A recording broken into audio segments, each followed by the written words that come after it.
Merhaba sevgili izleyenler, Gündem Özel programında Diyalog Medya Grubu Genel Yayın Yönetmeni Sayın Reşat Akar'la birlikte sizlerleyiz. Hemen konuları aktarayım. Evet, ilk olarak Kuzey Kıbrıs'ta yeni bir yolsuzluk olayı daha ortaya çıktı. Bu kez Gazi Mausa'da üniversitede görevli rektörle öğrenci işleri sorumlusu öğrencilerden alınan kayıt parasını okul muhasebesi yerine kendi ceplerine indirdikleri iddia ediliyor. Bugün tutuklanan Adakent Üniversitesi rektörü Oytun Sözüdoğru ile öğrenci işleri personeli Zihni Öztürk hakkında tutukluluk emri alındı. Okulun durumu hakkında Eğitim Bakanı'nın açıklama yapması bekleniyor. Konuşacağız. Bir diğer konumuz Kuzey Kıbrıs'ta suç patlaması yaşanırken ülkede kaçak yaşayan ve polis tarafından tutuklanan Afrikalıların ülkelerine gönderilmeleri konusunda yaşanan sıkıntıları giderecek herhangi bir adım atılmıyor. Merkezi cezaevindeki mahkum ve tutuklu sayısının artması ise geleceğe yönelik endişeleri arttırıyor. Detaylarıyla konuşacağız.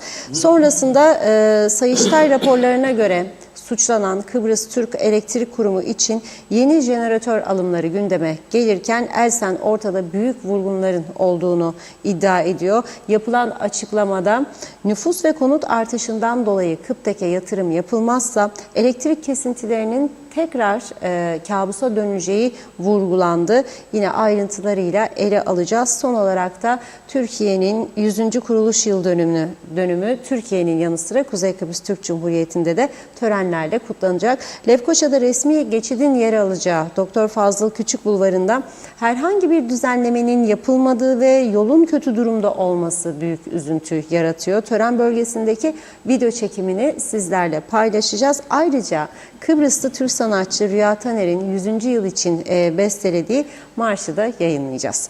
Evet, buyurun Reşat Bey. Evet, herkese hayırlı günler, hayırlı cumalar diyerek başlayalım. Bugün yine dop dolu bir gündemimiz var ama birinci sıraya aldığımız konu gerçekten son derece önemli. Bir süre için bazı yanlışları görmezsiniz. Hatta yanlış yaptıklarınızı doğruymuş gibi kabul edersiniz ve hem kendinizi aldatırsınız hem ülkenizi aldatırsınız. Bu ülke yönetiminde böyledir. Kuzey Kıbrıs'ı üniversiteler kenti yapacağız. Kuzey Kıbrıs bir eğitim adası olacak. Ne nutuklar çekildi, atıldı. Böyle heyecanla falan filan. Ama sayı kontrol elden kaçınca bu da açtığınız bu kadar üniversiteyi nasıl dolduracaksınız konusu gündeme gelmeye başladı. Nasıl olursa olsun dolar. Hiç kimse olmasa Afrikalılardan alan başı 1500-2000 euro alınır, kayıt yapılır, sonra okula gelmezler, sonra gerekirse mezun da edilirler. Böyle bir de durum var. Çünkü bu üniversitelerin tatminkar bir şekilde denetlendiğine ilişkin hiçbir veri yoktur ortada. Az önce yaptığım bir araştırmaya göre Kuzey Kıbrıs'ta 28 tane üniversite, yani üstünde olabilir, altında değil. Çünkü son veriler değil bu. 3-5 ay önce yayınlanmış bir kaynaktan aldım. 28 tane üniversite. Maşallah. Devamlı artıyor. Ne kadar denetleniyorlar bilinmiyor. Ama şimdi anlatacağım bu olay. Bir üniversitede yani yolsuzluk özel şirketlerde olmaz mı? Olur. Oluyor zaten. Devlet kurumlarında oluyor ama bir eğitim kurumunda, eğitim kurumunun başındaki adam yolsuzluk, hırsızlık yaparsa bu çok farklı bir durum. Yani artık detaylarını düşünmek bile insanı ürkütür. Şimdi bugün Gazi Mausa mahkemesinde çok önemli bir duruşma gerçekleşti. Bir anda ortaya çıkan bir durum. Orada muhabirimiz Hüseyin Çiçek başından sonuna kadar durumu izledi. Bu fotoğrafta gördüğünüz şahıs Gazi Mausa'da Adakent Üniversitesi'nin rektörü. 2015 yılında bir araştırma yaptık bu Adakent Üniversitesi ile ilgili. Avrupa Eğitim Grubu tarafından, Türkiye'deki Avrupa Eğitim Grubu tarafından 2015 yılında kurulmuş. mütevelli heyet başkanı da Türkiye'de bu Avrupa Eğitim Grubu yöneticilerinden Doktor Talip Emiroğlu olduğu belirtiliyor. Şimdi konu nedir? Konu rektör, az önce fotoğrafta gördüğünüz rektör OYTU'nun sözü doğru. Sözü doğru ama yaptığı işler doğru olmadığı anlaşılıyor. Sözü doğru ama yaptığı işlerin doğru olmadığı iddia ediliyor. Mahkemeye çıkarılıyor bugün. Onunla birlikte öğrenci işleri personeli Zihni Öztürk. İlk belirlemelere göre 6 öğrencinin kayıt için ödediği 21.000 dolar parayı okul muhasebesine teslim etmek yerine cebe indirmiş bunlar. Polis sorguluyor rektör OYTU'nun sözü doğruyu. Diyor ki bunun dışında bir olay var mıdır? Rektör diyor ki çok önemli burası. Lütfen dikkatli dinleyelim. Rektör OYTU'nun sözü doğru. Diyor ki 40 öğrenciden daha benzer şekilde kayıt parası alarak zimmetimize geçirdik diyor. 6 öğrenciden dolayı mahkemeye çıkarılıyor bugün. Okulun rektörü, üniversitenin rektörü OYTU'nun sözü doğru ile öğrenci işleri personeli Zihni Öztürk. Polis sorguluyor rektörü. Rektör diyor ki 40 öğrenciden daha kayıt parası aldık. Bunları da cebe indirdik diyor.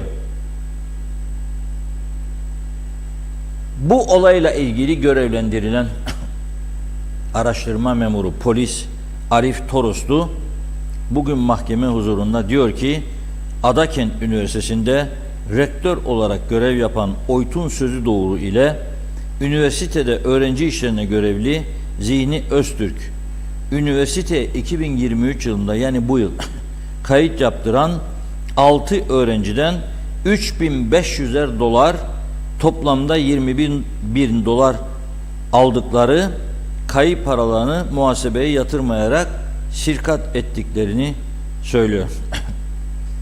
Zanlıların önceki gün dün gözaltına alındığını ve OYTU'nun sözü doğrunun gönüllü ifade vererek Zihni Öztürk'le bu suçu işlediklerini ve benzer şekilde 40 öğrenciye işlem yaptıklarını itiraf etti diyor. Polis bunların ofisinden emare olarak çok sayıda evrak aldık. Bazı banka dekontlarında incelemek üzere emare olarak aldık diyor. Ve zanlıların 3 gün tutuklu kalmasını istiyor. Bu arada savcı İlhan Damdeli'nin sorusu üzerine polis olayın bir öğrencinin okul ücretinde indirim talebiyle yazdığı dilekçenin mütevelli heyeti tarafından görüşüldüğü sırada bir inceleme yapılması üzerine ortaya çıktığını söylüyor. Çünkü bu dilekçe verenin okula herhangi bir ödemesi görülmedi diyor. İyi dinleyin. Ne zaman ki indirim istedi öğrenci, bakıyorlar tamam diyor mütevelli heyet. Yapalım, ne kadar ödedi bu çocuk diyorlar. Bakıyorlar herhangi bir ödeme yok. O zaman uyanıyorlar ve araştırmaya başlıyorlar. Araştırma sonrasında bu durum ortaya çıkıyor. Kuzey Kıbrıs gördüğünüz gibi artık skandallarla anılan bir ülke oldu. Kontrol kaçmıştır elden. Ne demek ya, bir avuç ülkede 28 tane üniversite nasıl dolduracaklar bunlar? Çünkü Türkiye'de de vakıf üniversitesi patlaması var. Orada hayat daha ucuz. Yani adam Mersin'de, Adana'da domatesi 1,5-2 liraya alırken buraya gelip 60 liraya domates yiyecek. Burada ev kiraları çok yüksek, elektrik yüksek, toplu taşımacılık yok. Gelmezler, orada kalırlar. Yani Türkiye'den gelen öğrenci sayısı burada hedeflendiği gibi olmadı. 150 binleri hedef verirlerdi. Ama şu anda 60-70 binlerde benim öğrendiğim. Nereye bel bağlayacaksın? Afrikalılara. Afrikalılar da okula gitmiyor. Geliyor, çalışıyor. Dışarıda kaçak. Mesela dün polisin yakaladıkları, biraz sonra konuşacağız onu. Hepsi çalışıyormuş. Hiçbirinin de kaydı yok. Şimdi patronlar da çağrılacak mahkemeye. Buradan uyarıyorum. Çağrılacaklar yani, kaçarı yok. Onun için kaçak çalıştıranlar bir an önce bunu düzeltmeye baksınlar. Şimdi bu Adakent Üniversitesi 2015 yılında Kuzey Kıbrıs'ta kurulmuş. Hatta bu kurucusu Doktor Talip Emiroğlu adaya gelip yetkililerle görüşmüş. 2021 yılında da 10 Temmuz 2021'de de Cumhurbaşkanı tarafından, yani KKTC'nin Cumhurbaşkanı tarafından da kabul edilmiş. Cumhurbaşkanı tabii ülkeye yeni eğitim kurumları kazandırılıyor diye mutluluğunu dile getiriyor bu kabulde ve diyor ki nüfusumuzun diyor %20'si yüksek öğretim öğrencisi diyor. Yani nüfusun %20'si kadar. Dünyada diyor bunun benzeri çok az ülkede var. Yani çok büyük başarı sağladık diyor. Ve bu başarı diyor bütün ülkenin başarısı. 140'ın üzerinde farklı ülkeden öğrenci var diyor bu Doktor Talip Emiroğlu'nun kabulünde. Bir araştırma yaptım ben. Adakent Üniversitesi diye sizler de yapabilirsiniz Google'dan. Adakent Üniversitesi web sayfası olduğuna dair önünüze bilgi çıkıyor. Tıkladığınız zaman üniversite sitesi açılmıyor. Şimdi bu durumda benim sorum Milli Eğitim Bakanlığı'na, Sayın Nazım Çavuşoğlu'na, bu üniversite açık mı, kapalı mı? Öğrencisi var mı, yok mu? Ne durumdadır? Rektör tutuklu karakolda. Öğrenci işlerine bakan adam da tutuklu karakolda. Neyse, Gazi Mausa muhabirimiz Hüseyin Çiçek'i okula gönderdim. Dedim ki sen mahkemeyi izledin. Okula baktın mı? Yok. Git bakalım okula. Gitti ve bu görüntüleri bugün Hüseyin Çiçek orada tespit etti. O çekti yani. Var mıydı öğrenci dedim. Sinek bile yoktu bahçede dedi. Şimdi ne oldu? Bir yolsuzluk var diye kapandı mı üniversite? Yoksa hakikatta öğrenci diye gayetli görünüp okula hiç gitmiyorlar mı bu öğrenciler? Hep öyle mi yani öğrenci kitlesi? Nedir? Bunun artık kamuoyuna ciddi bir şekilde açıklanması lazım. Ve bütün üniversitelerin denetlenmesi lazım. Zaten iyi iş yapanlar korkmaz değil mi bir denetimden? Yani benim üniversitem eğer doğru dürüst iş yapıyorsa denetleneceğim diye korkar mıyım? Korkmaz. Ve tabii bu denetleme kurulunun da bence artık farklı bir şekilde oluşturulması lazım. Yani Eğitim Bakanlığı'nda üniversitelerinden her gün selamlaşan arkadaşların değil sadece, emekli çıkmış, eğitim sektöründe kendini kanıtlamış insanları da katmaları lazım. Adaletli bir denetleme yapılsın. Önce başlasınlar kayıtlar. Nerede bu? Kayıt. Muhammed Ali geliyor mu gelmiyor mu okula ya? Şu geçen gün Lefkoşa'da kadını görünce lav lav diye yürüdü üstüne. Var mı okulda kaydı? Hangi derslere girdi göreyim bakayım dediğinizde çıkacak ortaya zaten. Kaçıncı sınıftır? 3. sınıf. Vay be! 3 sene geldi mi bu okula gelmedi mi? Hangi sınıfta ders alıyor? İletişimde mi? Gel bakalım iletişimin dekanı. Geliyor mu gelmiyor mu bu öğretmenler? Çıkar ortaya. Gelmiyorsa nerededir? Ben ne bileyim. Öyle derlermiş. Bir iki de bu talep gitti polisten bakanlığa ve üniversitelere. Bazı üniversite yöneticileri demiş ki biz polis memuru muyuz? Devletin. Da ben ne bildireceğim? Liste gelirdi gelmezdi. Bildireceksin tabii. Bildirmezsen zaten iznini iptal edeceğim sana devlet isem. Tabii ki bildireceksin. Eğer kaydımı yaptırdıysam ben senin okuluna gelirim gelmem bildireceksin. Hele bu kadar suç patlaması yaşanıyorsa bu ülkede daha da zorunlu haldedir. Bu siz de anlayışla karşılayacaksınız. Bunun ne var bunda? Hay birlikte ülkemizi düzeltmemiz lazım. Çünkü bu adamlar evet girişte veriyor 2000 euro, 2000 doları. Ama ondan sonra bu ülkeye zararı 20.000 dolarlar, 200.000 dolarlar. Eğer bu adam 8 sene bu ülkede kaçaksa ve 8 sene bu ülkede çalıştığı halde sigorta ihtiyaç sandığı vergi ödemiyorsa bana zararı 200.000 dolar. Ve bir de hastanelerden yaralanıyorsa elimi kestim, bileğimi kestim, gel hastaneye. Bir de o uyuşturucu satıp bana bir yüzlerce, binlerce gencimi zehirliyorsa mecburdur bunu yapmaya. Mecbur edilmelidir daha doğrusu. Bugün de meclis başkanı sağ olsun dün gemi kaptanlık meselesinden sonra bugün gemi düzelince bugün kendisi de biraz mesajlar vermiş. Meclisin yapması gereken işler falan filan var. İlk birleşime çıkacaksınız kürsüye. Diyeceksiniz ki ey yüce, zaten lafını ben ondan öğrendim. Yüce meclisi odur devamlı söyle. Yüce meclis diyeceksiniz orada. Üyeleri. Ey yüce vekiller. İlk günkü andınızı yemin töreninde söylediklerinizi unutmayın. Halka hizmet vereceksiniz. Var mısınız, yok musunuz? Varsanız bu oturum devam etsin. Yoksanız kapatıyorum bu oturumu. Varsanız başlayalım bir yerden. Biraz önce söylediğim konu. Var mısınız? Başlayalım.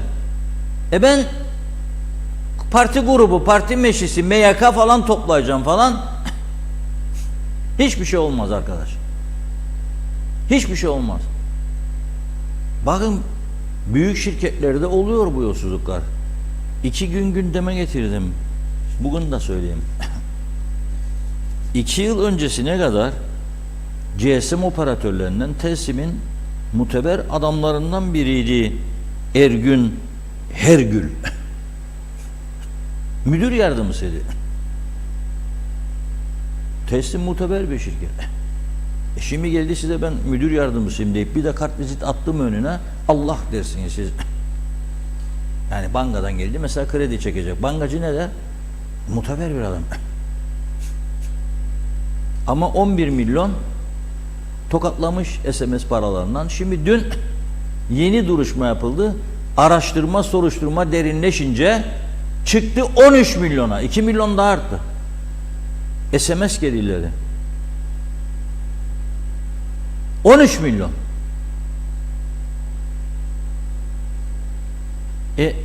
O kurumun tabii sorumluluğudur o. Ama bir eğitim kurumu sen iyi insanlar yetiştirmekle görevli olan ve benim ülkeme gelip üniversite kuruyorsun, iyi kültürlü insanlar yetiştireceksin diye ve onun başındaki rektör diyecek gayet yapanların paralarını çaldık biz ya. 6 tane çıkardınız diyecek polise ama yanılıyorsunuz. 40 tane daha var böyle. 6 kişi de 21.000 dolarsa 3.500 dolar adam başı. 40 kişi 140.000 dolar daha biner bunun üstünde demektir. Şu anda bu üniversitede kaç öğrenci var? Eğitimlere devam ediyor mu, etmiyor mu? Bilinmiyor. Devam ediyor mu, etmiyor mu? Bilinmiyor. Eğitim Bakanlığı herhalde, yani benim söylememi beklemeden ben bugün bekliyordum. Mahkeme sabahleyin oldu. Dün tespit edildi bu iş. Bugün de mahkemeye çıkarıldı. Fakat üniversitenin sitesi neden bir anda çöktü onu da anlamış değilim. Bu konuda Milli Eğitim Bakanlığı'nın doyurucu bir açıklama yapmasını canı gönülden arzuluyoruz. Ve bundan yola çıkarak bütün üniversiteleri inşallah maşallah denetlemesini bekliyoruz. Umudum var mı diye sorarsanız pek umutlu değilim. Ama inşallah mahcup ederler bizi. Şimdi diyebilirler ki biz zaten denetliyoruz üniversiteleri. Yok, denetlemezsiniz. Bakın üniversite yüksek öğretim kurumuna bizim haber müdürümüzden rica ettim, sordu. Kaç tane eczacılık kontenjanı verdiniz bu sene? Çünkü malum ya, reçete devam ediyor. Bugün 4 kişi daha tutuklandı. Eczacı. Kaç tane eczacılık fakülteleri için kontenjan ayırdınız? Kaç tane beden eğitimi öğretmenliği? Bunlar niye söylüyorum? Patlama var. Kaç tane hukuk, kaç tane iletişim? Resmen patlama var. 10 gençten birine sorun, ne iş yapıyorsa avukatım der. Maşallah derim ben de. Kaç dava kazandın? Yeni başladık daha. Her şikayet edene de açalım bir davacık diye yaklaşım başta. Ve düşünün, birçok insan, iyi düşünün lütfen. Çünkü benim tanıdığım birkaç kişiye soruyorum ben. Diyorum ben, sen niye daha deneyimli bir avukat tutmadın? Çok para ister diyor o. Ucuzunu gittin tuttun ama bak, Gaza Mahkemesi'nden ağır cezaya havale edildin. Senin savunmanı daha farklı bir şekilde yapsaydılar, sen Gaza Mahkemesi'nde yargılanırdın, daha alt bir cezayla kurtulurdun. Şimdi ağır cezaya çıktıktan sonra adı üstünde ağır ceza. Senin cezan ağır olacak demektir. Hadi çırpın. Bir de bu vardır. Yani bu mahkemelerde öyle olaylar beraat ettirildi ki ben biliyorum, savunmanın, avukatın yaptığı güçlü savunmayla ilgili. Bu mahkemelerde 20 yıl hapislik gerektiren ama 3 yılda 4 yıl cezayla kurtulan insanlar oldu geçmişte. Neden? Savunma çünkü çok kuvvetli.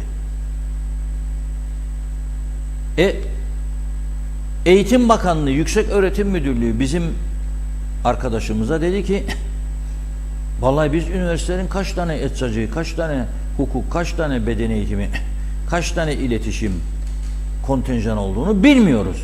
Nasıl ülke eğitimini planlıyorsunuz o zaman? YÖDAK var dediler. Türkiye'de yok var da Kıbrıs'ta YÖDAK olmasın olur mu? Yıllar sonra kuruldu. İlk yoktu bizde böyle şey. Eğitim Bakanlığı bakardı. Dediler Türkiye'de YÖDAK var. Nasıl bak, Türkiye'de Sayıştay var, bizde de kuruldu. Bayraklar çekildi önüne. Sayıştay'ın yazdığı raporlar ama kimse dikkate almıyor. Ama bayraklar var binanın önünde. Makam arabası da var Sayıştay Başkanımızın, sağ olsun. Hamdolsun, şükürler olsun. Ombudsman. Biz Türkiye'den önce ombudsmanı harekete geçirdik. Şimdi galiba Türkiye'de var. Yüksek denetçi demektir ombudsman. Dediler Türkiye'de kaymakamlar var, bizde kaymakamların da makam arabası olsun. Kaymakam bir makam arabası olmaz olur mu ya? Olsun. Belediye başkanları, onların da olsun. Şimdi hepsi makam arabası. Eskiden öyle değildi. Herkes kendi arabasını kullanırdı. Bir gösteriş hastalığı. Ana vatanları var, kopya edip getirdiler ama ana vatan 85-90 milyonluk bir memlekettir. Burada biz ne? Neyse, YÖK var, YÖDAK olsun. Oldu. YÖDAK'a soruyor. Diyor ki Eğitim Bakanlığı dedi, size soralım. Bu kontenjanlar. Vallahi biz değilik veren onu. Kim? Üniversite ergenleri verirler. Tamam ha. Ha, eczacı patlaması var. Ha, reçete yolsuzlukları. Bugün oldu Harada bir hareketlenme gördük mü arkadaşlar? Yok. Yolsuzluğa siz teşvik ediyorsunuz ya insanlar. Çünkü bir avuçluk memlekette kaç yüz tane eczacı olacak? 470 tane eczane varmış. Anlamadım. Burası neresidir ya da 470 tane eczane? Bir avuçluk memlekette adım başı eczane mi olur ya, 15 ayakta bir, 20 ayakta bir. Peki 470 eczacı daha mezun ettin ya sen 2-3 sene içinde. Nereye gidecek bunlar?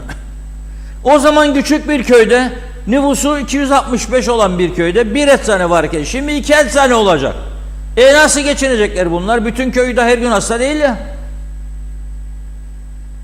Söyleyin bana, nasıl geçinecekler? Devletin düzeni insanları yanlışa teşvik ediyor. O yanlışı yapmazsa aç kalacak zaten. Bırakın ya biraz insanlar özel işlerle uğraşsın. Bırakın. Avrupa dersiniz ama ben çok gördüm. Boyacılık yapan kadınlar var. Çok gördüm. Minibüsünden gelip 30 kilo bavulu güm diye atıp minibüsün içine havaalanına yolcu taşıyan kadınlar gördüm çok. Yani burada herkes üniversiteli. Herkes devlet memuru olacak. Ya eczacı, ya avukat, ya hakim, ya bilmem savcı, ya...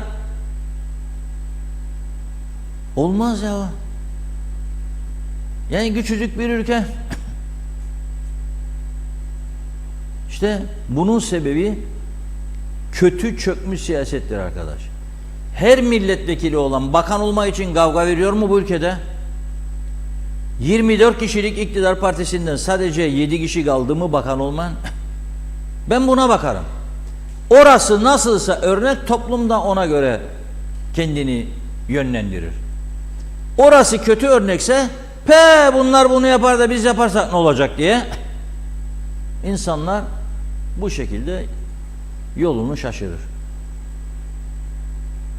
Nasıl olsa geldik Cumhurbaşkanı'na gittik. Buraya o da bizi övdü, göklere çıkardı. Başbakan'a gittik. Başbakan da öyle. Bakanlara, bakmayanlara gittik. Hepsi bizi övüyor. Yürüyün arkadaşlar. Orman burası cennet. Her türlü imkanın yaratılabildiği bir cennet parçası burası. Olmaz. Onun için Milli Eğitim Bakanlığı'ndan Adakent Üniversitesi'nin son durumu hakkında aydınlatıcı bir bilgi bekliyoruz. 2015 yılından beri Kuzey Kıbrıs'ta faaliyet gösteriyormuş. Üniversitenin rektörü ilk etapta 6 öğrencinin parasını öğrenci işleri personeli Zihni Öztürk'le birlikte cebe indirmekle suçlanıyor. 21.000 dolar cebe indirdikleri belirtiliyor. Fakat bizzat kendisi polise gönüllü ifade veriyor ve diyor ki bu gönüllü ifadesinde ben 40 kişiden para aldım. Bunları da üniversite muhasebesine yatırmayıp cebe indirdim. Gönüllü olarak itiraf ediyorum diyor. Son durumu bekliyoruz. Kimden? Eğitim Bakanlığı'ndan. Buyurun Funda Hanım. Mesajlarımıza başlayalım. Çok çok teşekkür ediyoruz. Ayşe Esençağ görüyorum. İlk iyi yayınlar demiş. Mehmet Şenler de kolay gelsin diyor. Ali Dere Seven, her yerde yolsuzluk, temiz olan yerimiz kalmadı gibi. Üst taraf kirlendiyse her yere yansır. Mehmet Uluçaylı da hayırlı cumalar, iyi yayınlar dilemiş. Hanife Dursun kolay gelsin diyor. Mehmet Ali Özdemir de, Nazife Nalbant da Londra'dan herkese sevdiklerime selamlar. Evet, hayırlı cumalar, haftanın sonuna geldik. Evet, barışlar olsun, kimse kimseye zarar vermesin demiş. Ne kadar birlik beraberlik olursak o kadar her şey daha iyi olur. Duacıyım diyor. Sizlere de kolay gelsin demiş. Fevzi Mehmetçioğlu iyi akşamlar, iyi yayınlar dedi. Celal Harun diyor ki ülkemizde sarıklı hocalar gibi bakan bakmayan diyor. Hep yalan söyleyen, makam koltuğunda oturan yetkili yetkisiz insanlar aramızda çok var. Aziz Nesin, memleket insanlarının %60'ının aptal olduğunu söylediğinde bir doktor kendisine hakaret edildiği gerekçesiyle Aziz Nesin'i mahkemeye vermişti. Savunmasında evet doğrudur, kullandım bu ifadeleri ama ben %60'lık kesime söyledim, %40'lık kesime bir şey demedim. Bu beyefendi çoğunluğun içine girdiği fikrine nereden kapılmış acaba der. Hakim de adama sorar diyor, gerçekten sizi kastettiğine dair kanıt var mı? Haliyle cevap veremeden kalır, beraat eder Aziz Nesin ama asıl finali müthiştir. Mahkeme çıkışında Aziz Nesin kendisini bekleyen gazetecilere şunu söyler: memleketimiz insanların %60'ının aptal olduğu mahkeme kararıyla onaylanmıştır. Evet, anısına demiş, Aziz Nesin anısına saygıyla anıyorum. Kaan Adalı, Kuzey Kıbrıs'ın durumu bir parmağımızı ısırdığımızda 10 parmağımız sızlar demiş. Arif Mustafa Cüce, memleketin çivisi çıktı. Şimdi nal düşecek herhalde. Fikret İpekçioğlu, balık baştan kokar diyor. Artık o da nispetini almış. Hepsi kokar olmuş bile. Mehmet Uluçaylı, zannedersem ülkemizi tanıtım yapamayan yetkililer, ülkemiz kendi kendine yolsuzluklarla, kaçaklarla tanınacak. Hasan Nihat Erduran, Türkiye ambargosuz yaşar, her şeyi üretir. Bizde direkt ucuza ulaşmak zor. İndir bindirle navlun, gümrük, fon, KDV, stopaj. Rekabet edebilirliğiniz yoktur maalesef. Turizm, ticaret ulaşımsız olmaz. İnsani konu ve BM bunu bile çözemedi. Üzücü. Mehmet Uluçaylı, yine haftanın sonuna geldik. Ekibinize, sizlere, kalbi temiz herkese mutlu, sağlıklı hafta sonları diledi. Nazife Nalbant, evet bugün okullarda 100. yılımızı kutladı çocuklarımız diyor. Ayrıca benim torunum da çok güzel şiir okudu demiş. Özlem Nalbant, ne mutlu tüm çocuklarımızın bu Atatürk sevgisini hep birlikte yaşıyorlar. Anneler, babalar, öğretmenlerimiz aşıladıkça diyor ve dünya durdukça atamızın sevgisi daha çok yükselir. Ne mutlu Türk'üm diyene dedi Nazime Hanım. Kenan Akın, Kuzey Kıbrıs'ta binlerce kayıt dışı kişi var. Üniversite idareleri $500 için ülkeye tam bir ihanet içindeler. Diğer taraftan kayıt dışı kaçaklar kimin yanında çalışıyor, kimin evinde kiracı olarak kalıyor. 12 yıl kaçak adam diyor. Ne yer ne içerler, hiç mi akıllara gelmiyor? Kemal Osman Ceyhanlı iyi yayınlar dilemiş. Hasan Nihat Erduran, mali polis, narkotik, asayiş harikalar yaratıyor. Bravo dedi. Cengiz Güzelay tüm izleyicilere, bizlere güzel hafta sonu geçirmenizi dilerim demiş. İsmet Sencer de harikasınız diyor. Kemal Osman Ceyhan'la oluşan ve görülen bu gelişmeler hiç olumlu değil. Gidişat iyi değil. Ulus Çomunoğlu, bu rektör aşağı yukarı $200.000 attı diyor.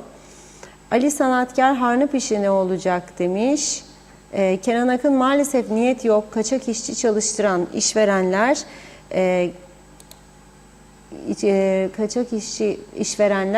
ülkeye ihanet içindeler. Hem devlete vergi vermeden SSK primlerini yatırmıyorlar maalesef demiş, resmi makamlarda seyirci durumda. Ali Sanatkar ayrıca diyor ki oteller Bafra yolu kapkaranlık. Fevzi Doğan, gelip öğrenci kaydını yaptırıp okula gitmeyen ne kadar üniversiteli var araştırılsın. Cengiz Güsela, Türkiye'de demiş Adalet Bakanlığı'nda var, işlevidir önemli olan. Evet, Bülent Günkut, pazartesi veya Kasım ayı mutlak huzurla yaşanır dedi. Sağ olun.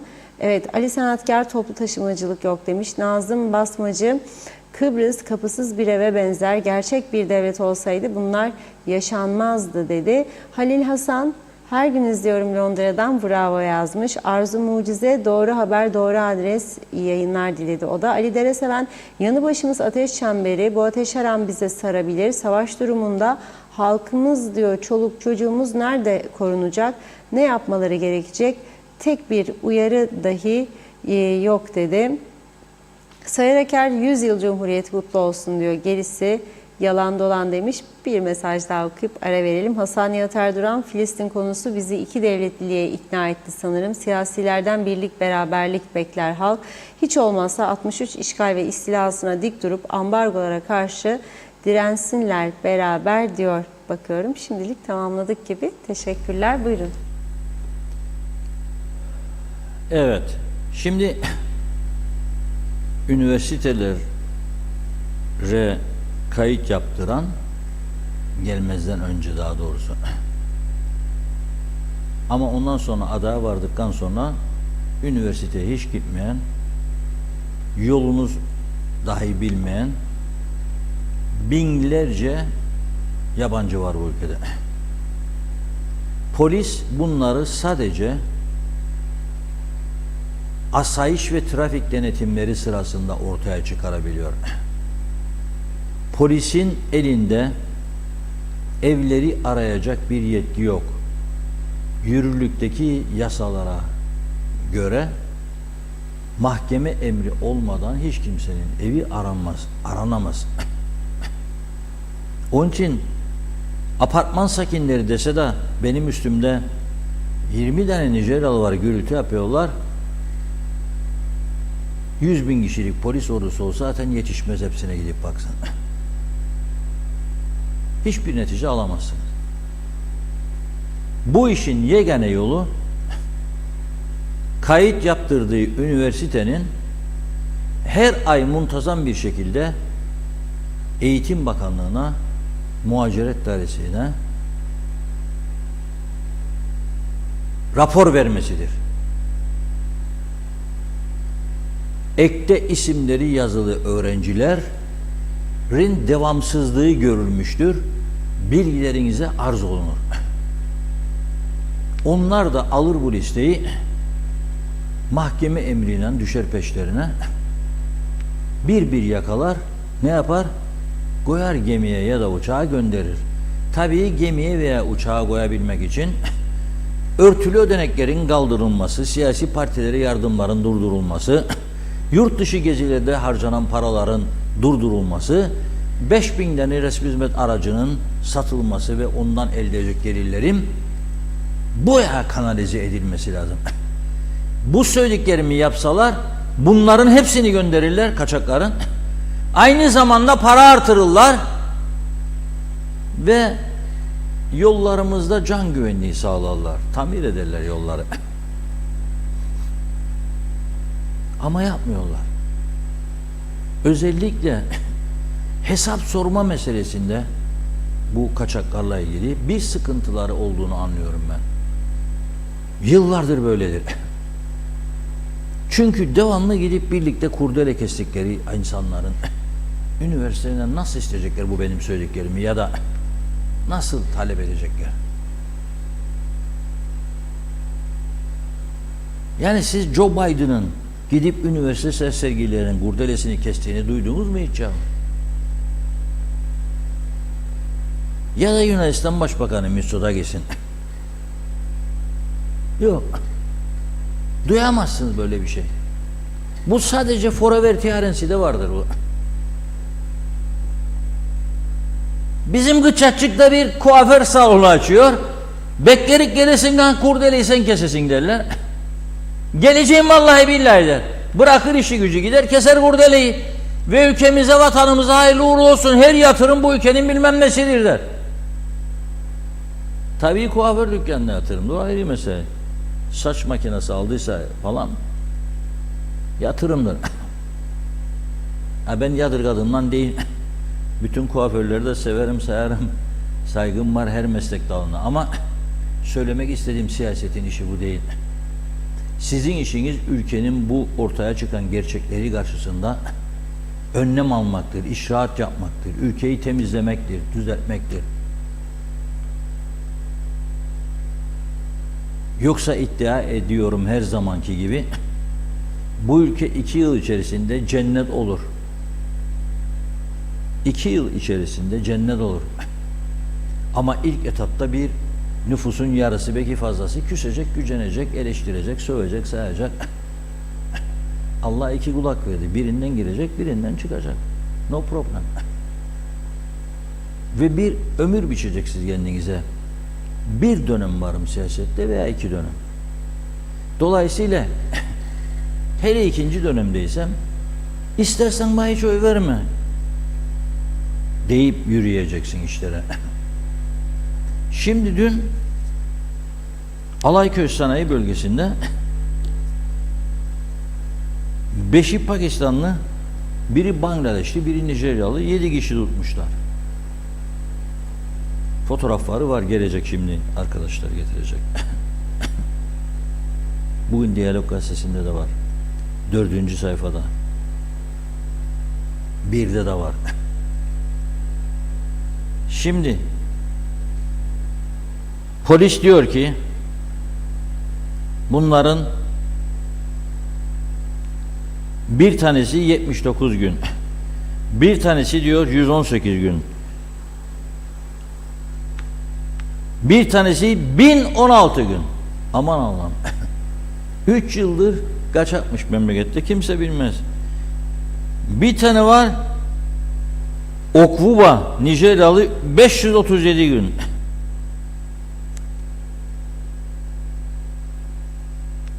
Ve mahkeme diyor ki 20 günü aşmayacak şekilde cezaevine gönderilsin diyor.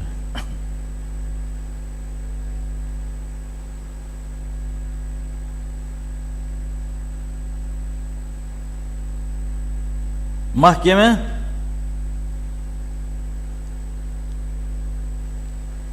bu kararı alırken çok takdir ediyorum ve mükemmel bir vurgu yapıyor.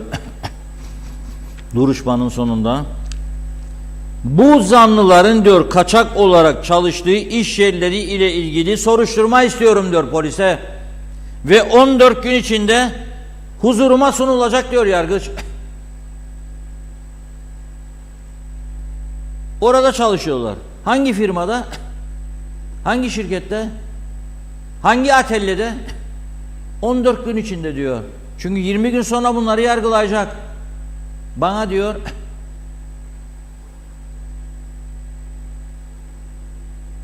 belge getireceksin, huzuruma sunacaksın diyor. Ve onları hakkında da soruşturma isterim diyor. Ne münasebet siz kaçak çalıştırıyorsunuz bunları? Bunlar bu ülkeden gitmek istemiyor. Anladım. Ama sen çalışma izni almak zorundasın. Sigorta vermeyeyim, ihtiyaç sandığı vermeyeyim, vergi vermeyeyim. Nasıl olsa bugüne kadar biri dokunmadı, 990 gün. Gider bu iş. Olmaz, gitmeyecek. Bakın gitmeyecek ve bunu yapanlar bilsin ki ileride bu çark ters dönecek, onlara da zarar verecek. Bir olay işlediklerinde, iş yerinde ne diyeceksiniz? Mahkemeye çıkarıldığınızda yanımda çalışan bana bunu yaptı diyeceksiniz. Çalıştığına dair belgen var mı senin elinde? Yok. Yeni Çalışma Bakanı dedi ki iddia ediyorum dedi %45'lerde kaçak var dedi. Çıkaracak bir ortaya dedi. Hani? Kaç tane? Polis bunları tutuklamasa haberiniz bize olmayacak. Hangi kadroyla çıkaracaksın bunlar ortada nutuk çekersiniz ya? Hani nerede o kadromuz? Hani teftiş yapacak müfettişleriniz kaç tanedir? Nerede? Bunu ancak oturacaksınız bir masanın etrafına, polis, çalışma dairesi ve belediyeler, zabıtayı görevlendirecek belediyelerde. Yok ki bina işlerinde oturun klima altında da ödeyin ben sizi. Yok. İşleteceksiniz. Birlikte harekete geçip bu işi çıkaracaklar. Ayrıca dün bir tane Afrikalı adam için söylemiştim. Önceki gün bir kadın için söylemiştim. Şimdi bir başka kadın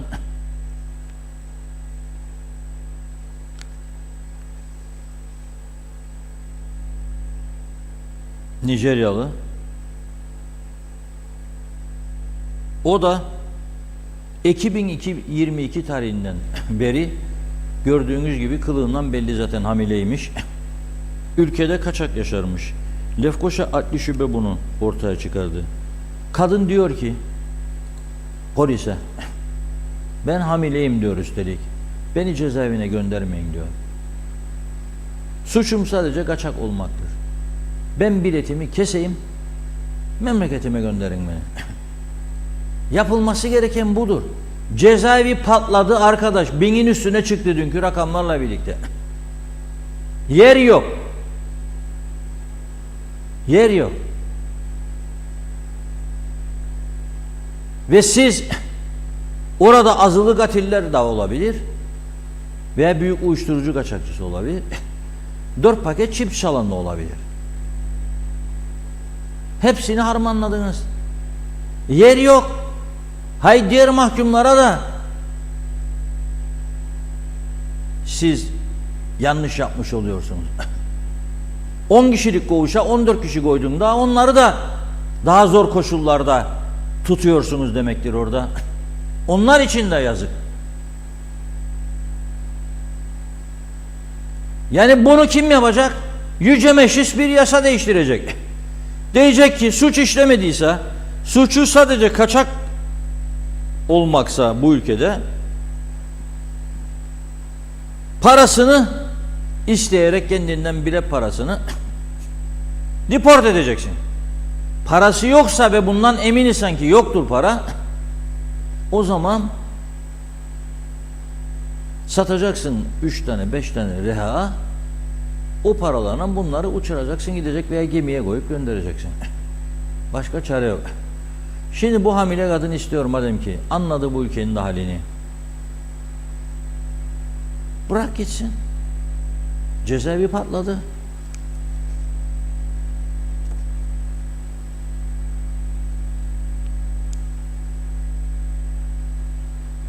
Ve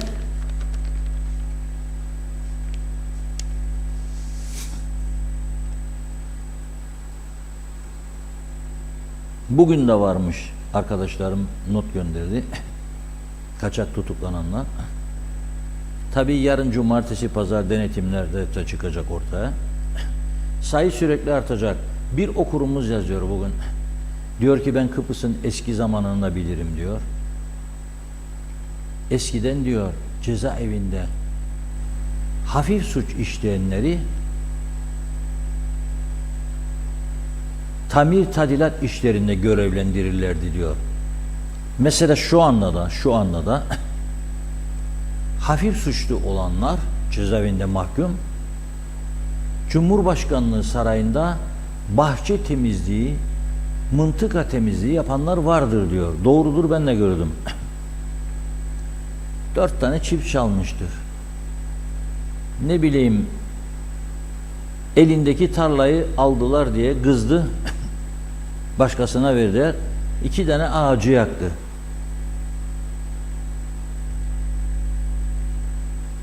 Bunlar ülke çapında temizlik işlerinde, boyama işlerinde değerlendirilebilir. Cezaevinde tutacağına üst üste insanları gece yatmadan yapmaya götürsün. Gündüz alıp çalıştırırsın, gece yatmadan yapmaya götürürsün. Ama bunun üstüne siz eğer her gün 10-15 tane Afrikalı tutuklayıp cezaevine gönderirseniz, sayı bak, bir ayın içerisinde 870'ten 1000'e çıktı. Bu ne olacak? 1200, 1300, 1500. Kaldırmaz ki. Kaldırmaz. 2 cezaevi de devrede, eskisini kapattılardı, tekrar açtılar. Mecburen. Kaldırmaz yani. Buna kesin ve kesin bir çözüm getirmeniz lazım. Ve yapılmayan bazı işler var ya, onları da yaptırmanız lazım. Yapılmayan bazı işler derken, mesela diyeceksiniz ki ne var? Lefkoşa Belediye Başkanı Sayın Mehmet Harmancı sevdiğim bir insandır ama kusura bakmasın. Geçen gün burada 81 milyon liralık projelerinden övgüyle söz ettik, Ortaköy belgesi ve tümünü Türkiye'nin karşılayacağını söyledik. Türkiye 81 milyon lira sadece Ortaköy'deki proje için para verirken 2 gün sonra Türkiye'nin 100. kuruluş yılı çok önemlidir tarihte, kutlanacak ve bugün teyit ettim. Doktor Fazıl Küçük Bulvarı'nda her sene olduğu gibi resmi geçit töreni düzenlenecek. Fakat bugün biz programa gelinceye kadar o yolda hiçbir bakım, onarım, silinen boyaların, bakın burası orası işte tören alanı. Bak bu halde şu anda Abdullah Su İçmez'in görüntüleri. Git dedim bakalım, var mı bir şey? Hiçbir şey yok. Yollarda çizgi kalmamış. Tankların geçeceği yerler vardı. Çok çukur var. İnşallah çökmez de tanklar devrilsin orada. Tam rezil oluruz o zaman. Tam rezil oluruz. Peki nedir yapılması gereken? Çaresizlik mi? Bu ülkenin bir Milli Günleri Kutlama Komitesi var mıdır, göstermelik de olsa dışişlerinde? Vardır. Harekete geçecek. Diyecek ki Sayın Belediye Başkanı, Lefkoşa sadece surlar içindeki 50 tane 30 tane bar meyhane değildir be kardeşim. Eniştek Caddesi'dir. Bakın 15 Kasım'a geliyor. 40. yılı da Forever Tiyarensi'nin kutlanacak o yolda. Boyadın be kardeşim bu yolu, temizleyin biraz. Bu gördüğünüz şeref tribündür ha. Bakar mısınız hani? 2 gün kaldı. Daha bir gün, yarın işte cumartesi yahu. Pazar zaten tören var. Bu gece sabaha kadar çalışsalar yarın akşama kadar ancak boyarlar yolları. Yollarda boya kalmadı. Bu kırık dökük, yolu ayıran direkler yıkık dökük. Hepsi. Şeref tribünün yanı vardır gördüm. Fuara bağlanır, fuara. Yahu fuar alanı yaptınız. Kaç sene geçti, gene Türkiye yaptı orayı da. Dıştan yoldan geçince duvarın böyle alçak bir duvar var.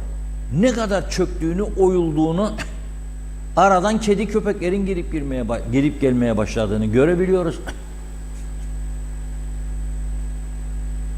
30-40 bin Türk lirasına bütün dışını sıva yapabilme imkanınız vardır. Fakat kimse ilgilenmiyor bu işlerle. Yıkılan yıkıldığı yerde kalıyor, kalan kaldığı yerde kalıyor. Halbuki 2 gün sonra Türk yıldızlarını izlemeye gidecek çocuklarımız değil mi? Atatürk'ü anacağız saygıyla. O şarkıdaki gibi işte.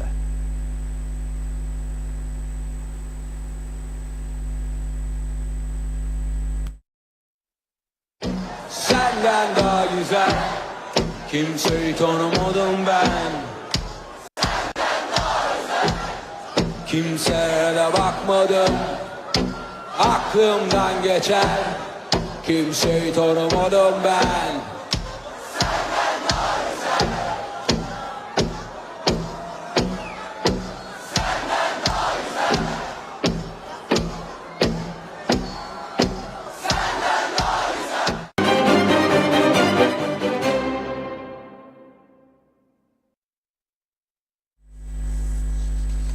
Evet, 29 Ekim'i coşkuyla kutlayacağız. Türkiye'de bugün Türk Yıldızları ve Solo Türk 100. yıl kutlamalarına hazırlık mahiyetinde prova geçişleri yapmışlar.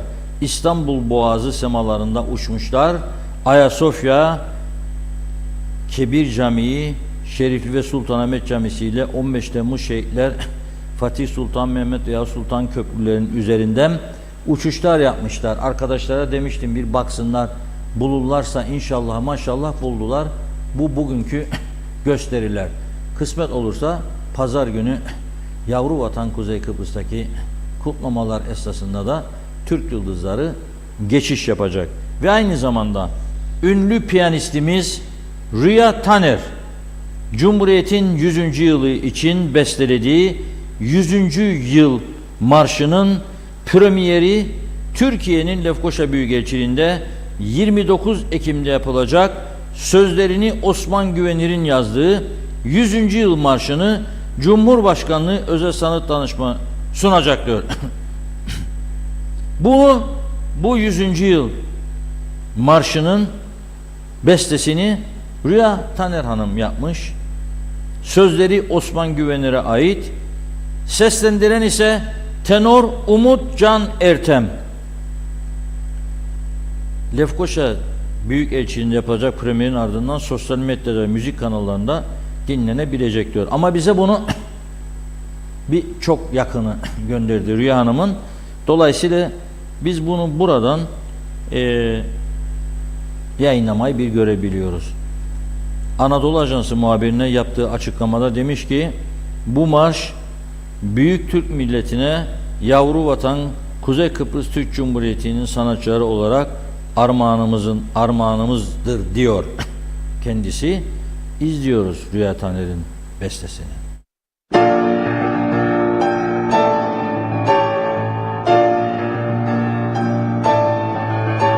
Yüzyılın ötesinden Atatürk ülküsünden yürüdük uzun yolda gönüller köprüsünden emeler Türk üstünden Türk'ün güçlü ağları inletti ordaları karlı dağlarda uçan çelik kanat kuşları milletin alkışları onura vatan bizim o şehit kokan toprak bizim gökteki bayrak bizim özgürlük hepimizin onura vatan bizim o şehit kokan toprak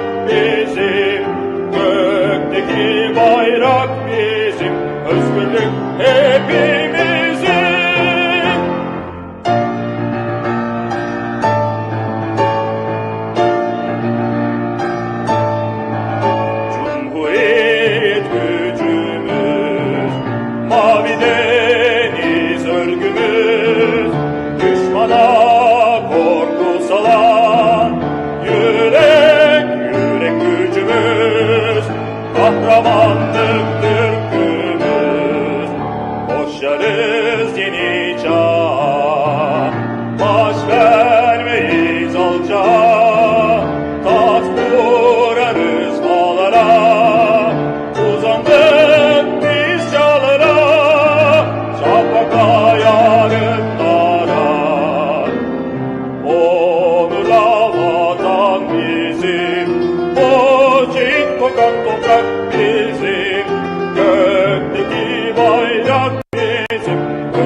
hepimizin. Onurla vatan bizim, boşluk kokan toprak bizim, gökteki bayrak bizim, özgürlük hepimizin.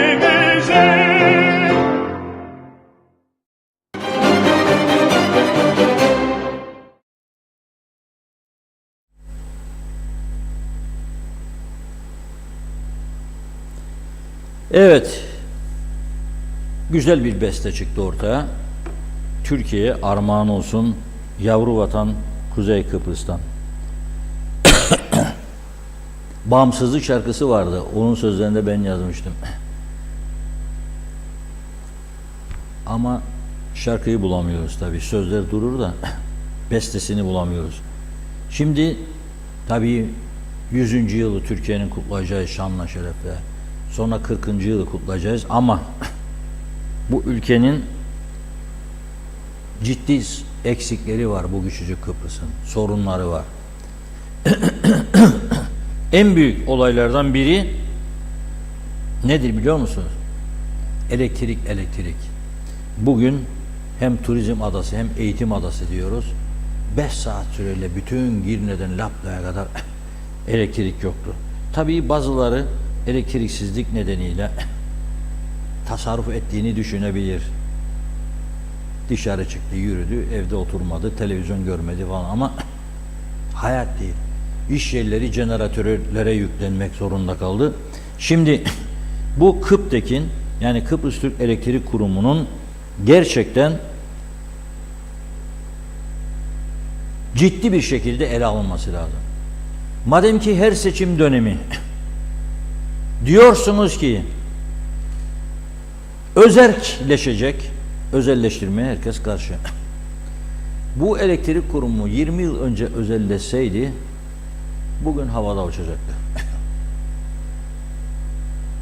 Ciddi şartnameler hazırlayıp ağır tazminat koşullarda koyarak kendi yedeğinizi de canlı tutarak yapabilirdiniz.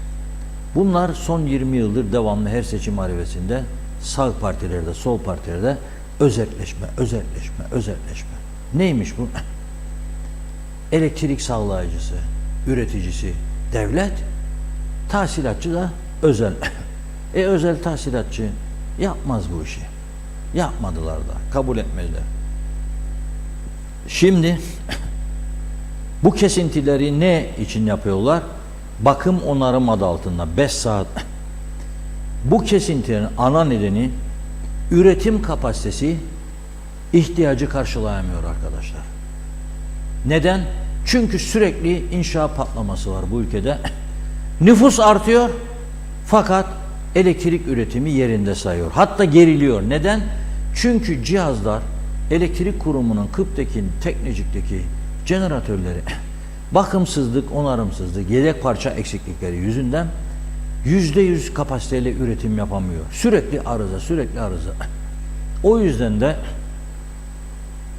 bu kış kolay geçmeyecek. İşte mesele budur.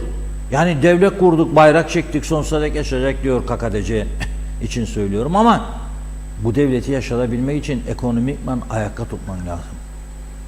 Yapmıyor. Ve bugün ELSE'nin ciddi bir iddiası var. Bu iddianın araştırılması lazım. Diyor ki 18 Ekim'de kapanan Teknecik elektrik santralına 2 adet en az 15 megawatt, en fazla 20 megawatt, toplamda 30 veya 40 megawatt dizel santral alım ihalesi yapıldı diyor.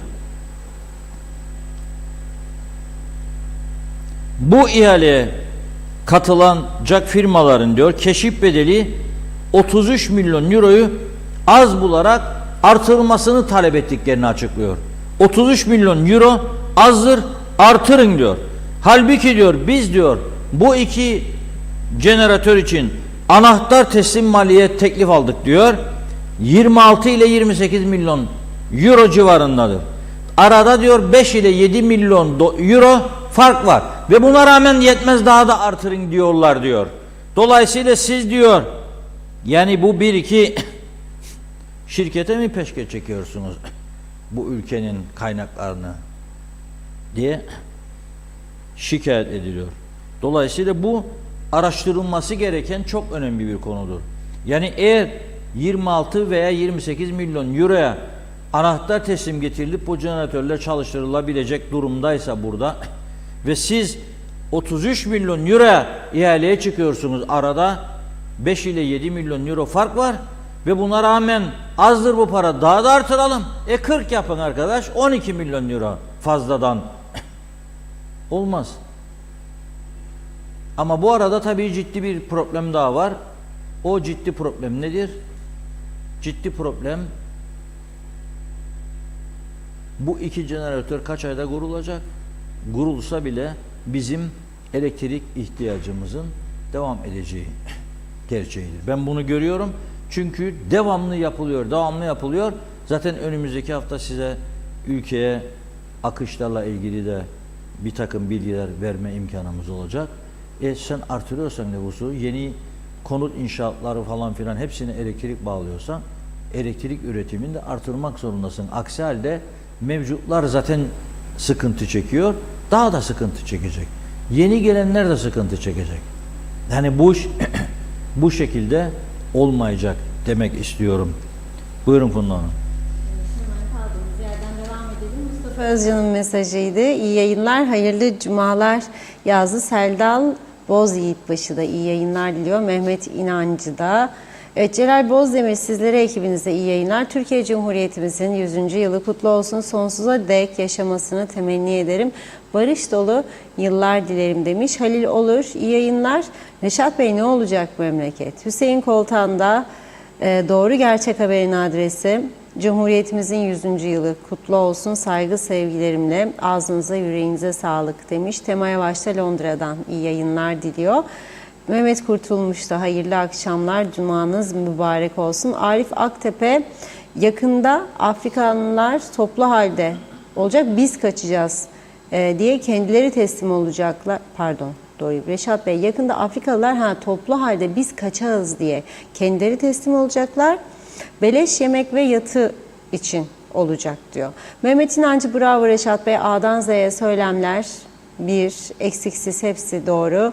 Hasan Nihat Erduran, yargı kaçak işleten işverenler de soruşturun emri verdi. Bir kaçak işçi meselesinde bu çok önemli. Artık kaçak işçi ve işveren beraber göreceğiz yargıda. Hazır olsun işverenler. Mehmet İnancı, bu anlattıklarınız kayıt dışılıktan kaynaklanır Sayın Akar. Bunları ayıklamak ne yazık ki polise yükleniyor. Komşu Androbider. Necdet Mavi Gözlü, Kuzey Kıbrıs Birleşik Afrika Pakistan Cumhuriyeti'nden iyi yayınlar diledi. Evet, bugün programı izlerken gerçekten çok keyif aldım. Oh olsun daha beter olalım diyor. Ben yıllardır yazıyorum, Afrikalılar dünyanın en tehlikeli insanları. Elektrik sorunları, ekonomi düzelir ama en büyük tehlike bunlardır. Acil önlem alınmazsa başımız ağrıyacak diyor. Ama kimse duymadı bu yazdıklarımı. Şimdi herkes şikayetçi. Ben de diyorum ki daha da beter olalım. Başka da daha yorum yapmayacağım demiş. Az bile diyor bunlar bize. Bunlar daha iyi günlerimiz, daha çok çekeceğimiz var bu Afrikalılardan. Ali Dere Seven, Reşat Bey, sizin de dediğiniz gibi boşu boşuna ek mesai, hizmet araçları, örtülü ödeneklere harcanan paralar, ülkenin tüm sorunları çözülür ve büyük bir de kalkınma başlar. Bu büyük hataya ısrarla niye devam ediliyor? Şaşıracak bir durum. Hasan Nihat Erduran, Belediye Kaymakam Garnizon Komutanı Protokol Müdürü sorumlu milli günleri kutlamada. Erdal Yarkın'ı yayınlar diledi. Yusuf Tuncay Barkut, toplumun milli ve manevi değerleri eskisi gibi marşlarla yücelmiyor artık, o eskiden de demiş. Evet, atlamayayım. Onu okudum. Hiran Şiranlı'da iyi yayınlar demiş. Ortalık yangın yeri. Son olarak Sayarak Er'de diyor ki elektriksiz olalım ve mutlu olalım. Komşuluk sağ olsun dedi. Devam edeceğiz yine. Buyurun. Evet, çok teşekkür ediyoruz. Şimdi elektrik kurumu son derece önemli. Bu arada izleyicilerimizden özelden de gelen mesajlar vardır. Diyor ki bu kaçaklar konusunda bir eski Sayın Bakanımız ev sahiplerine sorumlu tutmak lazım diyor. Yani bildirmedim, vergi dairesinden kurtarayım, %8, %10 neyse olmaz. Sorumlu olması lazım. Ben onun için hükümetlere diyorum ki akıllarınca bir karar aldılar geçmişte. Hani bir yağdanlık meselesi var. Türk parası mukavele yapanlara %8 vergi alacağım, döviz yapanlara %12. O da kaçırıyor sana işte. Kaçırıyor. %8 yap, 6 yap, 5 yap, mecbur et. Bir de ceza koy. Bir düzenleme yap. Ve mecbur et.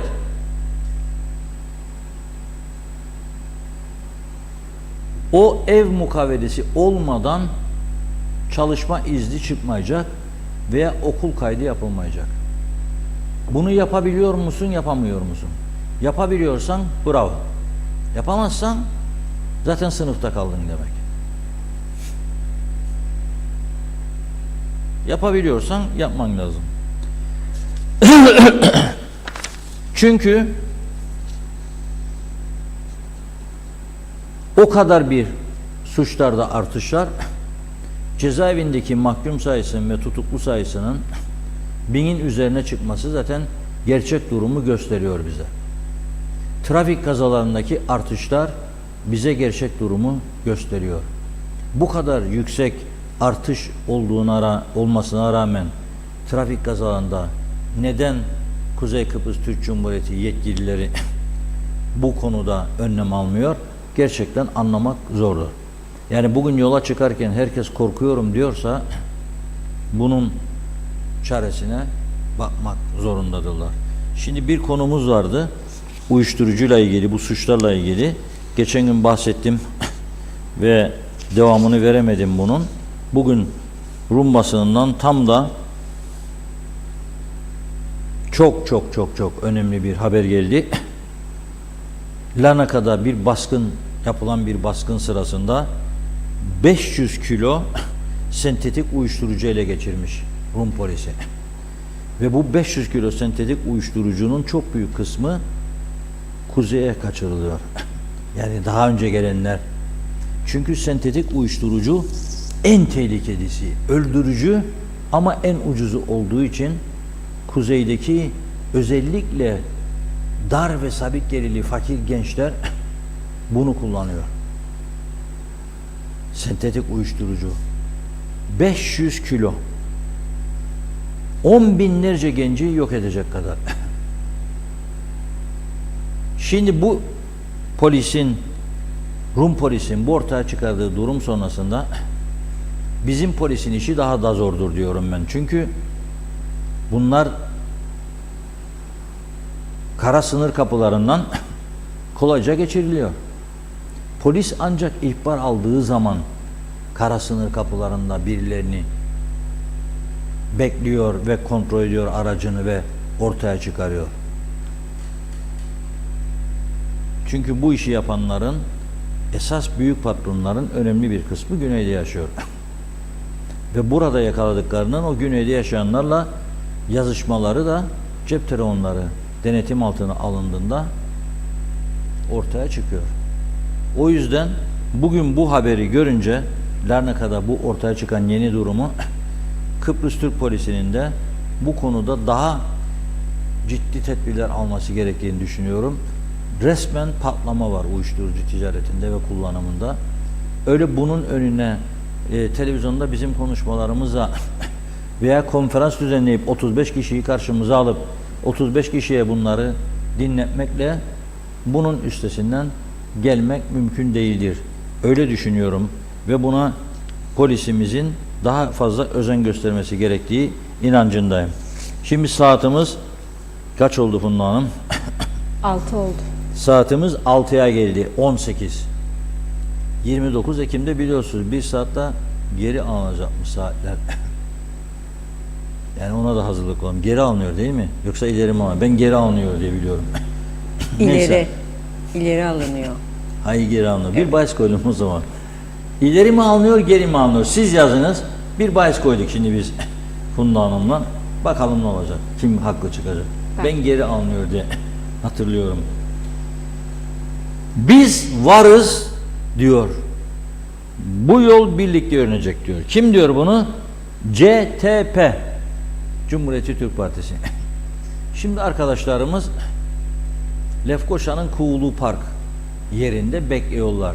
18.30'da Kuğulu Park önünde toplanma, daha sonra saray önüne yürüyüş. Boş tencerelerle mi gelecekler, gelecek olanlar boş tavalarla mı gelecekler bilmiyorum. Çünkü neden bunu söylüyorum? Bu ülkenin birçok sorunu var ama en önemli sorun olarak ben şeyi görüyorum. Fakirleşmeyi. Önemli bir kısmı toplumun gittikçe fakirleşiyor. Siz bakmayın, meyhaneler fulldur bilmem nedir falan. O ayrı. O kaç tane meyhane, kaç kişi gidiyor. Nüfusun büyük bir kesimi ciddi geçim sıkıntısı yaşıyor. Ama bazı ailelerde mesela çocuk gençtir ya, arkadaşlarla bir meyhane yiyecek. Vermeyeceksin der babasına. 500 liraya 600 lira verir adam. Ama kendi gidemez. Ne oldu? Cemre'ye bakıyorum, beni şaşırttı diye, galiba şaşırttı da ileri geri diye. Yazanmalar başladı diyorum işte ben. Vallahi. Yanlış kopya çektim. Ya işte haberleri takip etmek lazım. Yok ki şarkıcıları, türkücüleri takip ederek. Reel videolar devamlı bütünün. Şimdi CTP bir mesaj vermeye çalışıyor. Tabii ben saygı duyarım yapacakları eyleme. Başarılı olurlar inşallah diyorum ama mecliste de yapılacak çok iş vardır.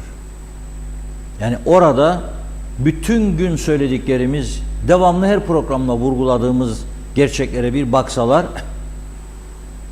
ve orada söylenenlerin bir kısmını yapsalar bu ülke düzelmeye başlayacak. Yani en azından başlayalım. Bu ülkeye gelip üniversiteye kayıt yaptırıyorsa üniversite öğrencisi olacak. Kaçaklar tutuklandığında anında geri gönderilecek. Suç işlemeyenler. Yoksa cinayet işlerse tabii ki tutuklanacak. Cezaevinde mahkumların ayrıştırılması, hafif suç işleyenlerin yeniden hayata kazandırılması için görevlendirilmesi. Mesela bugün bu Bedrettin Demirel Caddesi'nin boyanması, yenilenmesi, evet Lefkoşa Türk Belediyesi'nin görevidir ama baktın gördün yapmıyor. Getireceksin mahkumları oraya, göstereceksin 2 tane ustabaşı da yanında, ödeyeceksin ustabaşını yaptıracaksın. Kim yaptıracak bunu? Milli Günleri Kutlama Komitesi yaptıracak. Dışişleri Bakanlığı. Tanıtma dairesi var. Enformasyon dairesi var. Dışişleri Bakanlığı var. Bir yığın bakan bakmayan var. Bunları artık ciddiye alıp bir harekete geçmek lazım. Şimdi ekibimiz tabii CTP'nin eylemini takip edecek. Oraya gönderdik. Canlı yayınla size vermek istiyorduk. Trici gönderdik. Hani 4.5G'ye falan da geçtik. Artık dedik 3G'de veremiyorlardı. Şimdi 4.5G gene veremiyorlarmış diye mesaj geldi bana az önce. Veremiyor diyorlar. Niye veremiyorsun diyorum. Çekmiyor diyorlar. Bilmiyorum. Turkcell'in genel müdürü bu akşam muhtarımızın konuğu olacakmış. Yani bizim stüdyomuzda. İnşallah o bu soruya bir cevap verir bize. Biz de rahatlarız. Yani bu 4.5G şakadan mı oluyor yoksa şakayla karışık sadece alışık mı oluyor? Yani 3G'deyken aldığımız 3G cihazları yanımıza kaldı. Cehizlik, evladiyelik, müzelik. Şimdi 4.5G büyük bir heyecanla arkadaşlar dedim. Hücum! Dünden ekip hazırladık. Hay bir görelim bakalım. Ben de merak ediyorum. Kaç bin kişi katılacak bu eyleme? Hakikaten toplum hareketleniyor mu yoksa bana dokunmayan bin yaşasın mı bilmiyorum. Evet. Arkadaşlarımız orada haber bültenimiz içerisinde kayıtları getirecekler yayın odasına ve akşam haber bülteninde de sizler izleyebileceksiniz katılımla ilgili son durumu. Buyurun Funda Hanım. Evet, hemen aktaralım mesajları. Ali Cevat demiş ki, rektörler o parayı cebe atmakla çok rahatlamış. Yazıklar olsun diyor. Hiç yakıştıramadım. Kara deftere yazıldı. Aytaç Bey iyi yayınlar diledi. Eliz Ünverdi, belediye bu kadar kötü durumdaysa diyor, vay halimize, Cemal Bey'i arar olduk demektir. Cemaliye Musaoğulları, esas bununla ilgilensin polis demiş. Abi Hüseyin Mehmet İnancı, herkes geri diye yazdı. Saatler geri alınıyor. Nasip Fikret Asilkanlı, maalesef ülkemize giriş kapısında üniversitelere kayıt olmakla yeterli olduğunu öğrenen yabancıların akımı devam ediyor. İlk kayıt parası uğruna halkın huzurunu bozan bazı üniversitelere gereken müdahalenin yapılması derken yeni mesajlar gelince yapılması kaçınılmazdır demiş. Nevin Aşkın da yazdı. Ali Cevat, Şenol Tatlıcıoğlu iyi yayınlar. Ali Dereseven, haklı çıktınız diyor Reşat Bey. Hasan Gözüken, Reşat Bey, siz bir mecliste gazeteci kökenli vekillere bir çağrı yapın. Belki kendilerine gelirler demiş. Evet, Ali Cevat, Reşat abi hayırlı yayınlar. Dışişleri Bakanlığı'nın rahatını bozacak ve yolları boyasınlar demiş. Ahmet Halil de iyi yayınlar diledi. Bakıyorum, zannediyorum tamamladım. İddiayı kaybettim Reşat Bey ama nesine olduğunu söylememiştiniz. Dolayısıyla boşa gitti. Olsun. 1 saat geri alınacak dedim. Evet ama iddia nesine diye söylemediniz. 1 Öylesine saat kaybettim geri ben. alınacak dedim. Kazandınız, evet. Yani kaybedeceğim iddiaya girmem zaten. Çünkü o kadar aklı çalıştırıyorum tabii ben. Ah Cemre, yaktın beni.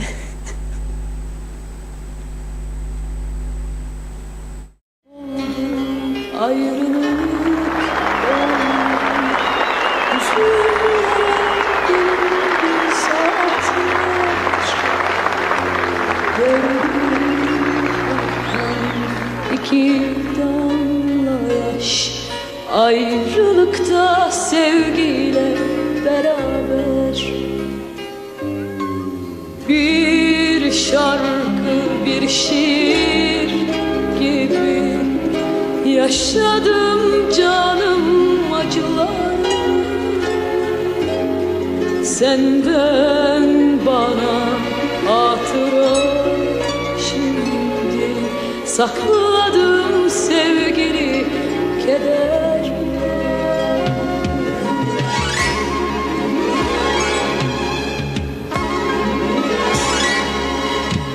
Bir sır gibi saklarım seni, bir yemin, bir gizli düş gibi. Ben bu yükü taşırım, sen git git, acılanma.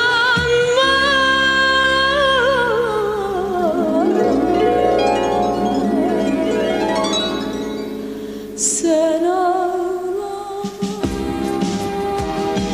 dayanamam. Ağlama göz bebeğim, sana kıyamam. Al yüreğim senin olsun, yüreğim bende kalırsa yaşayamam. Sen ağlama, dayanamam. Ağlama göz bebeğim, sana kıyamam. Al yüreğim senin olsun, yüreğim bende kalırsa yaşayamam.